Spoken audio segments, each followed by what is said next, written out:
gift of life. Service members in Afghanistan step up to donate blood at a crucial time there. Afghanistan visit. A member of President Obama's cabinet travels downrange to work on security along the Afghan-Pakistan border. We'll have the latest. Dirty laundry. We go behind the scenes to see how 3 determined service members and 16 washers and dryers are keeping one base fresh and clean. Around the Services starts right now. Now, proudly serving those who serve. This is Around the Services. Hello and welcome. I'm Staff Sergeant Josh Hauser. Well, it's National Blood Donor Month. January is a time when blood supplies are traditionally short due to a host of factors, including winter weather, travel, and sickness. Now, the need for blood is especially important in places like Afghanistan, where the war with Taliban insurgents continues. Air Force Staff Sergeant Yoshi Shinzato shows us what some soldiers are doing to help save lives. All right, so we're going to get your vitals, and we're going to get it going. Staff Sergeant Rick Lumzy from the 7220th Blood Support Detachment is a man on a mission. You excited? What we do out here is actually, in a nutshell, is we save lives. We provide platelets for potential people that come in that are injured. That's our main mission, is to make sure that we save their lives. Saving lives by providing platelets. The only question is, what are platelets? I have no idea. I'm sorry. It's like part of a cell, isn't it? Cell platelets? Platelets are found in your blood, but I don't know exactly what they are. Yes, platelets are in your blood, but they do something important. Platelets are blood clotting factors. That's right, which means platelets are used for emergency purposes. Platelets are a component within your blood that helps your blood to clot, to stop bleeding. When you have gunshot wounds or burn victims, they play a very vital role in ensuring that they are healed properly. How many times have you donated now? In order to stop the bleeding, they must first gather platelets, which is usually the part that donors are a little uncomfortable with. I'm working on it. Some are a little skeptical, but we have a way of putting them at ease. It's good juice. We have quite a few toys and stuff that we throw out, and we joke around and make sure that we have fun, because we know that most people are kind of afraid of needles, but we make it a fun, safe process. It's Rick's fun and carefree personality that puts donors at ease. See there? Love you guys, man. We love our donors. We can't help it. They do. They got a great personality, and you know, it's nice to come in, relax a little bit, know that you're helping the troops. For those who work here, good treatment is the least they can do to thank volunteers for taking time out of their day to donate. This is the final donation, so after we do some calculations to see how much platelets the donation actually yielded, it'll be used to save somebody's life. So the next time you donate blood and someone asks, what are platelets? A platelet is a tiny plate that you put maybe a teacup on. Rest assured, the people you save with your donation won't care if you know the answer or not. Reporting from Bagram Airfield, Afghanistan. Bye. I'm Staff Sergeant Yoshi Shinzato. And we'll be heading downrange in just a few minutes, but first let's go to the Pentagon Channel newsroom for the latest headlines.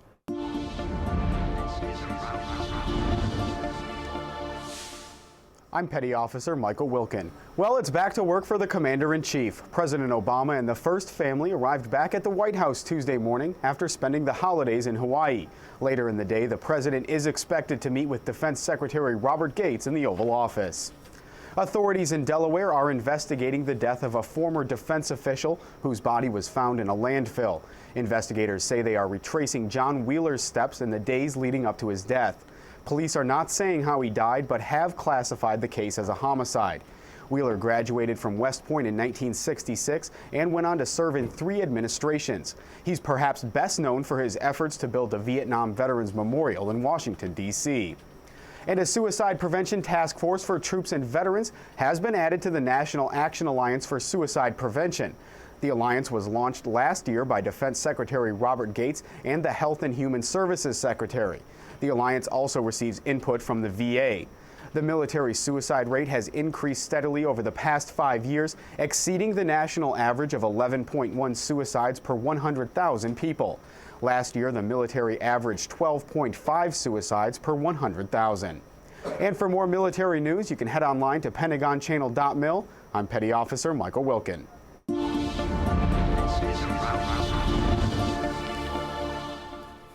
Emergency response personnel at Spangdahlem Air Base recently opened the doors to a new combined dispatch center. Now, the center brings together Security Forces airmen as well as firefighters all under one roof. Staff Sergeant Alex Farver takes us to the grand opening to show us just how the community stands to benefit. Anybody can cut through a ribbon for a grand opening, but why use scissors when you have a perfectly good Jaws of Life handy? Today at Spangdahlem Air Base was the grand opening of the new Combined Dispatch Center. The facility takes the base fire department and security forces and puts them in one place, which according to lead dispatcher Staff Sergeant Javon King, will greatly speed up communications. What this does is provide better and more efficient service to you, and we kind of get out there quicker. We're making notifications and everything, just working together as a team. So what does it all mean for a person experiencing an emergency? Before, we were separated in different facilities. We needed security forces assistance with something. It mattered phone calls. A lot of the times the lines be tied up or everything. But now all it takes is me to turn around in my desk, look that way, and say, "Hey, cops, can you help me out with this?" So with cops and firefighters working as a team and more closely than ever before, is there any chance of their unit rivalry waning? No, not at all. We're still firefighters and we wear the best badge. My guess, not a chance. Staff Sergeant Alex Farver, Spangdahlem Air Base, Germany.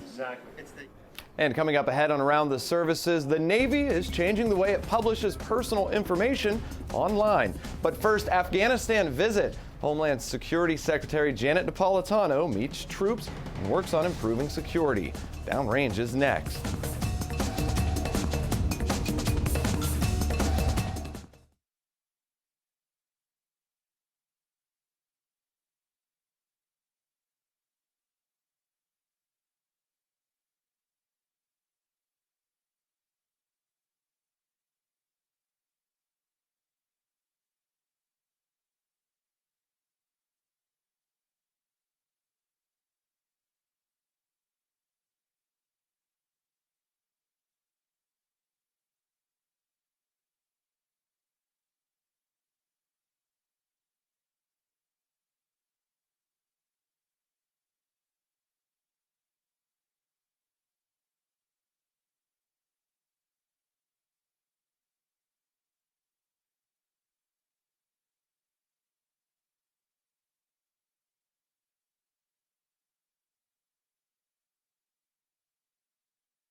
Officials say an explosion in Afghanistan's capital city Tuesday killed one Afghan police officer and wounded several others. The Kabul blast was the latest in a series of deadly attacks by insurgents in the country over the last several days. Now, military officials say 4 Afghan civilians were killed and at least 8 others seriously wounded in 2 attacks on Monday.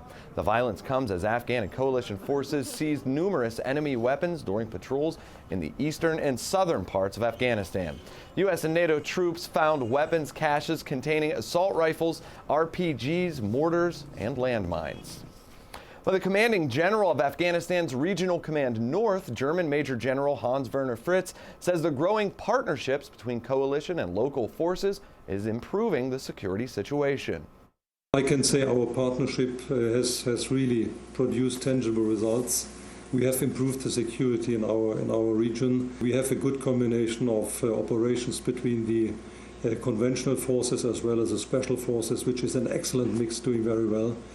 And I could imagine my perspective is we are approaching some sorts of a culmination point. I could imagine we will have still some hard weeks and months to go, but my guess is my estimate is that the situation will become then better. Now, the General's Command at RC North is home to approximately 1/3 of the country's entire population. Homeland Security Secretary Janet Napolitano visited Afghanistan during New Year's. She focused on efforts to improve security along the Afghan-Pakistan border. Now, the Secretary also took time to meet with the troops. Petty Officer Liz Murray has more. U.S. Homeland Security Secretary Janet Napolitano visited service members in Afghanistan over the New Year's holiday. Secretary Napolitano also brought along with her Homeland Security officers to work with the Afghan government on border security issues. But she says this trip was more of an opportunity for her to meet face-to-face with U.S. military members. We all remain committed and grateful to the men and women of the American Armed Forces. I was able to spend New Year's Eve here, and we had a great time and met a number of men and women who are serving their country by serving here, and I think we're all grateful for that. Secretary Napolitano also discussed her thoughts about the U.S. military's efforts in Afghanistan. Afghanistan is very important to the United States, and it's an important commitment that we have made and that we need to further it. Kabul was Secretary Napolitano's last stop in Afghanistan before heading to Qatar and then Israel. Reporting from Kabul, Afghanistan, I'm Petty Officer Liz Murray. The Kapisa Provincial Reconstruction Team is busy at work surveying areas of Afghanistan in order to make way for progress. Lance Corporal Benjamin Harris has more. The Kapisa PRT civil engineers conducted a site survey recently at a school in Kapisa province. The team assisted the Afghan government by increasing government capabilities and capacities through various projects. The Nizarab District Courthouse is an example of the team's efforts to improve quality of life in the province. Reporting from Spangdahlem Air Field, I'm Lance Corporal Benjamin Harris. Well, airing out your fellow service members' dirty laundry is not a good thing unless you're the team of laundry experts that keeps Camp Nathan Smith smelling fresh and clean. Specialist Kennedy James explains. Clean clothes are a hot commodity for deployed soldiers, and here at Camp Nathan Smith, the Tent City Laundry Facility is only too happy to turn up that kind of heat. Situated in the Tent City area of camp, the laundry facility is supervised by Sergeant Pamela Huff. Armed with her 2 soldiers, Specialist Emma McFarland and Specialist Summer Smith, her 2 local national assistants, and over 12 cases of detergent per week, Sergeant Huff makes sure all of the clothes and uniforms coming her way get the best cleaning care, no matter the size of the workload. We do anywhere between 300 to 500 loads a week, and that's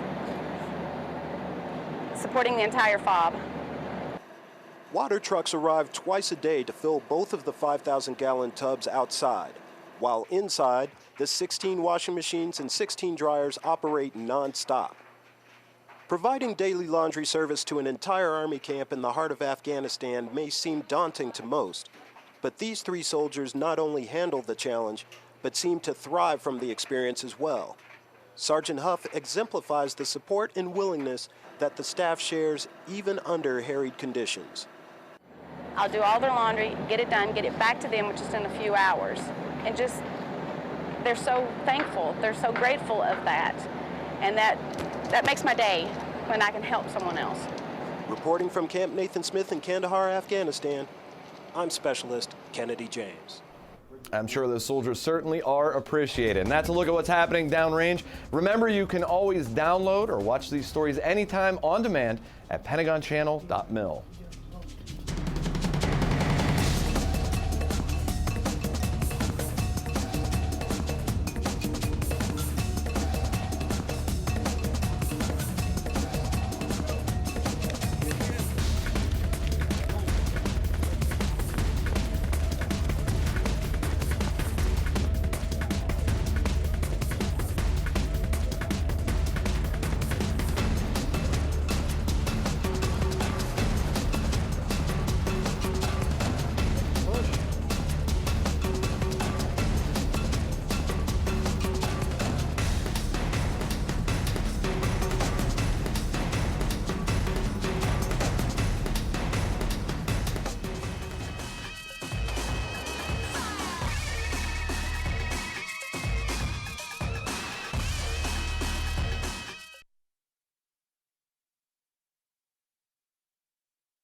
Welcome back. Well, Navy sailors' partial social security numbers will no longer be placed online. Now, this complies with a November Department of Defense directive aimed at protecting sailors' personal information. Navy Personnel Command Webmaster Don Kohler said all messages to be reviewed were pulled from the web in December 2010, and Nav admins from 2009 and 2010 were scrubbed of personally identifiable information. We reposted the recent ones to the NPC messages page after the partial social security numbers were removed. And keeping the Air Force battle ready means airmen need the proper tools to get the job done. And that is a full-time job for the Logistics Readiness Squadron. Senior Airman Angeline Pangilinan follows an airman who's ensuring his wingmen are ready and prepared for action. These airmen are taking inventory. Staff Sergeant Mahlin McLean is in charge. He and his team are verifying expiration dates and quality checking chemical defense equipment for every airman at Osan. Today, they're at finance. It's a grueling task, but one Staff Sergeant McLean doesn't take lightly. Right now, we're just getting him to go ahead and verify that I went through his bags, got all the information required. And after that, we take the paperwork and then we're going to input it into our database. Sergeant McLean and his airmen go through 200 bags a day. On your green bag, you should have a manila tag. It may sound a bit much for this handful of airmen, but the end result is necessary to ensure airmen have what they need. We can go ahead and streamline all the information, make sure everybody's on the same page, correct gear, non-expired gear. Does this place need more gear? Does that place, can we move around, do a lateral changeover? And that's what they're basically looking at. Each bag contains more than a dozen items. Multiply that times the 4,000 airmen at Osan, and it adds up to more than 48,000 items. The bags at finance are complete. But today's job isn't done. That's 12 bags down, 188 bags to go. Airman Angeline Pangilinan, Osan Air Base, Korea. Now, it took Staff Sergeant McLean and his airmen nearly 3 months to complete the entire base-wide inventory.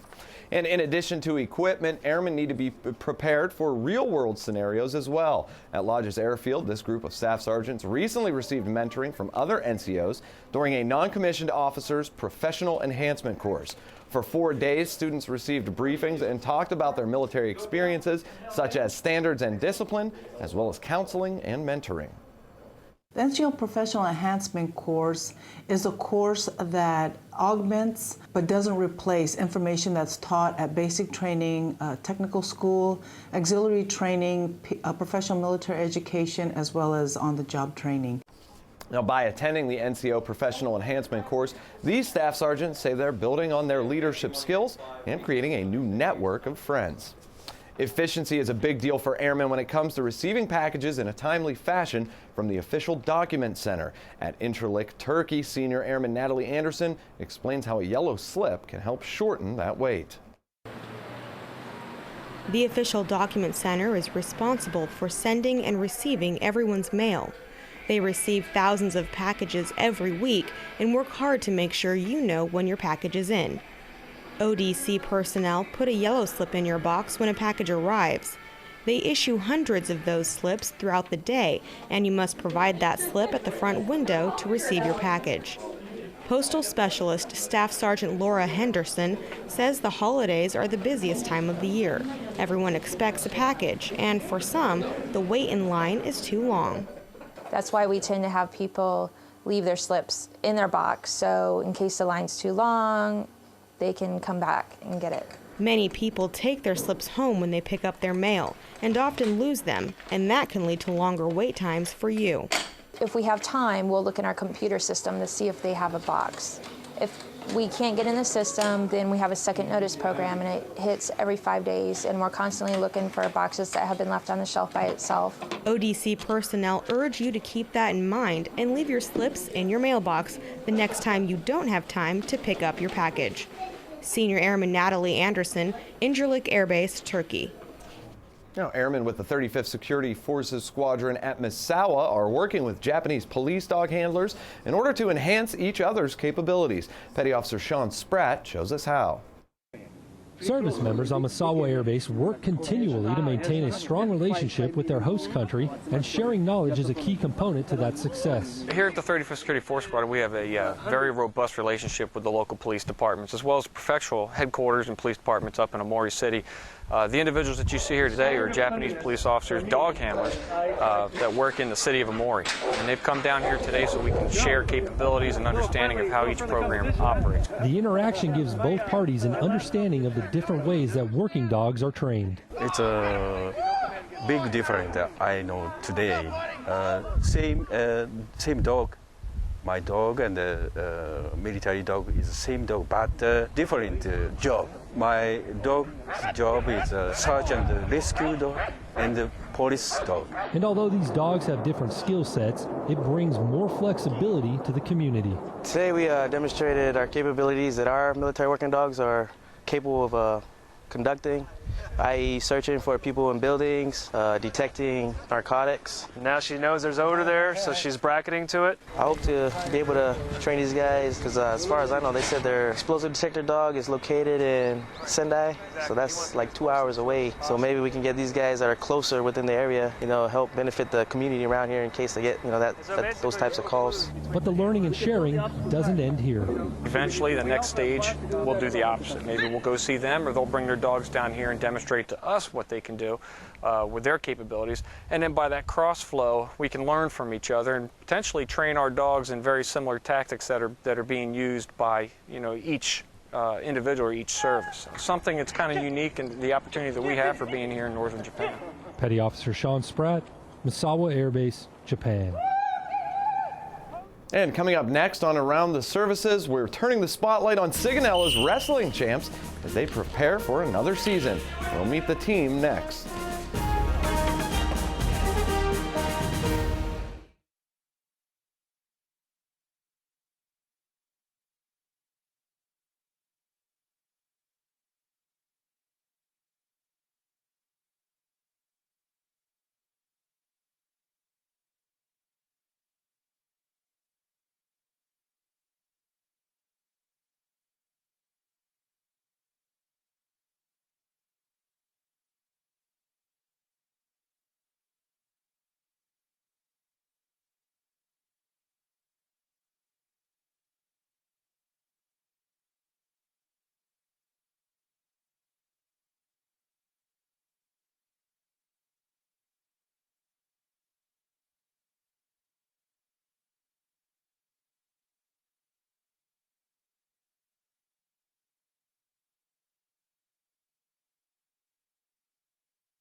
And at Naval Air Station Sigonella, the Sigonella Jaguars Wrestling Team is preparing to kick off the season. After winning the European Championship last season, the team knows all of Europe will be gunning for them. Seaman Steve Hill takes us there. It's a good practice for the Sigonella Jaguars Wrestling Team is preparing to kick off their season. After winning the European Championships last year, the team knows all of Europe will be looking to take them down. As defending European champions, all the big schools from Germany are going to be gunning for us, and our goal is to defend our championship and keep it down here in Sigonella. One of the team's seniors, Marco Summerfield, says the key to repeating as European champions is hard work, dedication, and teamwork, and his team is ready for the challenge. First of all, we do everything as a team. We condition as a team. We wrestle as a team.